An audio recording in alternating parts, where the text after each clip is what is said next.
In the 90s, Sega just couldn't get past the idea of add-on peripherals for the Sega Genesis, despite repeated failures.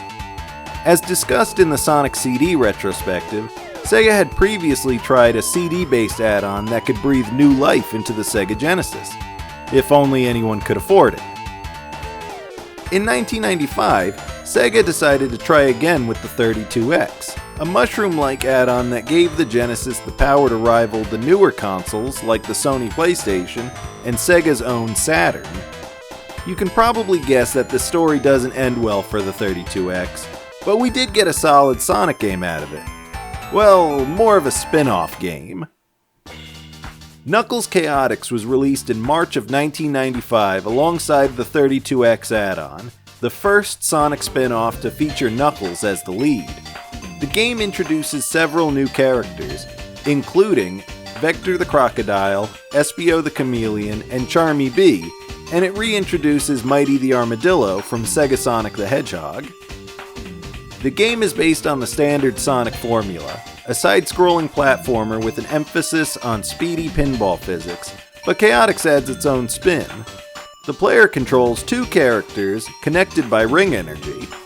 Similar to how Tails would follow the player in previous games, now the player can pick a support character to help them slingshot around stages. This is an interesting game mechanic that can be as fun as it is frustrating.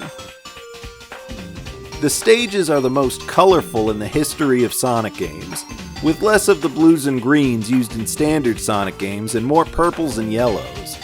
Each stage has its own theme and gimmicks, as is common in Sonic games, but instead of playing through them in a linear fashion, the stages are random. This keeps the game fresh, but instead of the 2-act formula, levels now have 5 acts.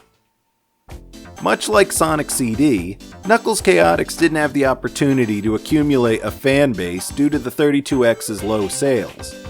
Sonic CD has seen a handful of re-releases, but Knuckles Chaotix has only ever seen one official re-release as part of the subscription-based service GameTap.